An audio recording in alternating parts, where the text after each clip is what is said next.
Narito na mga balita mula sa GMA Integrated News. Patay ang radio anchor na si Juan Humalon o mas kilala bilang si Johnny Walker matapos barilin habang naka-live sa kanyang programa sa Calamba, Misamis Occidental. Ayon sa pulisya, nangyari ang krimen pasado alas 5 kaninang umaga sa kanyang radio station sa loob ng kanyang bahay. Dead on arrival sa ospital ang biktima. Patuloy ang investigasyon at pagtugis sa salarin.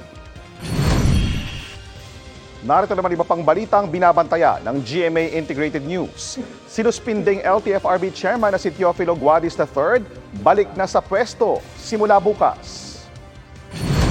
Sa Super Radio DZBB, ilang nagbakasyon sa probinsya para sa eleksyon at undas, nagsimula ng magdatingan sa ilang bus terminals sa Metro Manila. At sunog, sumiklab sa Barangay Apolonio Samson sa Quezon City ngayong umaga. Para sa mas malaking misyon at mas malawak na paglilingkod sa bayan, ako po si JP Soriano ng GMA Integrated News, ang News Authority ng Pilipino.